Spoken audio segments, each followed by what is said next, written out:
Has the Memphis Safe Task Force made just over 2,500 arrests, but they've also found more than 100 missing children since this operations began back in September. Joining us now to talk more about what these recoveries mean for the community and the challenges that are still remaining out there, Brian Kelly is the founder and CEO of Saving Lost Kids, and Steve Ball is Deputy Director of Rescue and Recovery. Gentlemen, welcome to 3 at 3. I feel like I'm missing out here. Where is my cowboy hat? Well, you didn't know it was cowboy hat day. Obviously not. Obviously I'll not. bring you one next time. I appreciate it. Great to see you. Good to have you both here. Brian, bring us up to date. When we hear about so many young people being found here, what does this really mean? What do these numbers mean to you? So, as we've kind of addressed this before, like we're always having numbers around the 100-ish missing children around Shelby County, and that's been kind of a norm, and several hundred in Tennessee. It's so encouraging to see what happens when different law enforcements get together. We got, what, 31 law enforcement groups on this, and then do a concentrated drive for, well, criminal aspects, true, but on the byproduct of that is over 100 children got rescued. All right, now, if you guys ever hear about sex trafficking is a byproduct of all these missing. So you have to be missing most of the time to have that. So in our world, about a quarter to a fifth of the missing children we have are sex trafficked, or in the higher numbers are easy victims of sex trafficking. And so, man, 100 of those, easily, probably half of those were either being sex trafficked. Of the 100 that were recovered, were either being sex trafficked. They're very vulnerable to the opportunity of becoming sex trafficked. And so we're just super excited. This is such a game changer that you never hear about. Right. Not like this. This is amazing. Steve, let's bring you in as well. Do you also see this as a game changer, and why? Oh, absolutely.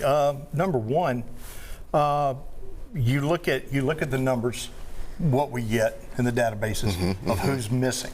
Okay, how many are missing? Right. That's not necessarily the real number, because a lot of them go unreported.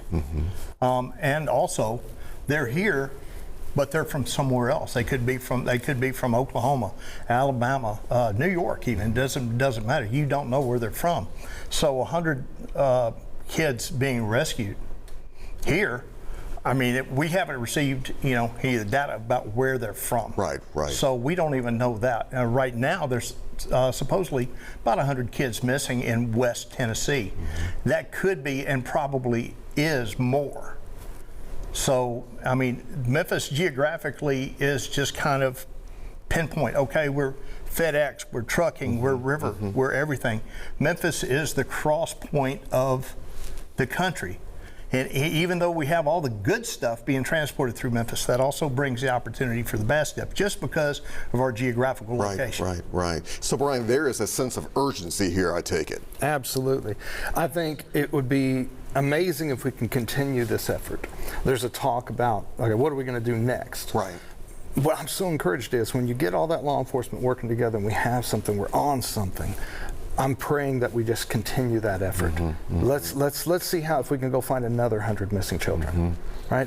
And that would drastically change the game for these kids' lives, because every day they're out there, that's just another day that they're being exploited, taken advantage of, at risk, vulnerable, building up all that trauma that is going to impact their future lives. Right.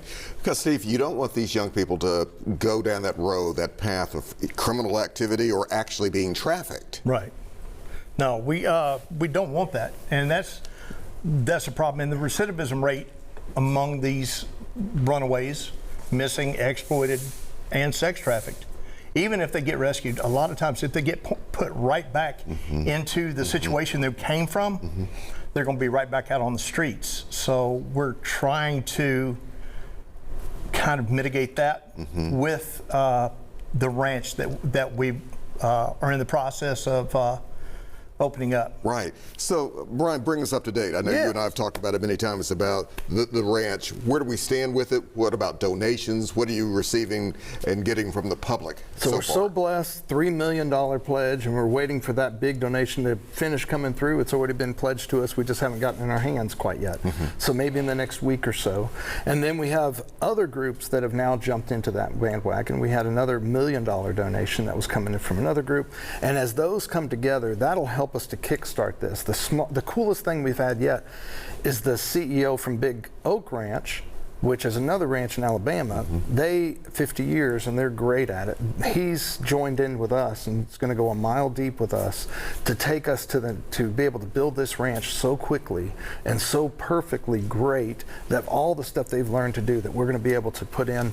So we're going to have 20 homes, Wow. be able to help 80 girls, church, school, everything, all the therapies and stuff on the ranch. It's be the most beautiful thing I've ever seen to help a young lady who has been rescued out of child sex trafficking. Steve, I see you over there nodding your head. How encouraged are you by what's going on with the work that you folks are doing, also with the Safe Task Force? Huge. I'm so encouraged. The task force has really just hit the nail on the head.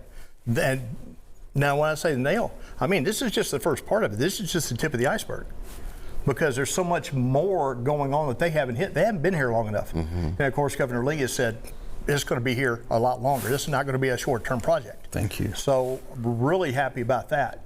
Now, as far as the ranch, okay, and now Big Oak in Alabama, they don't do child sex trafficking, right?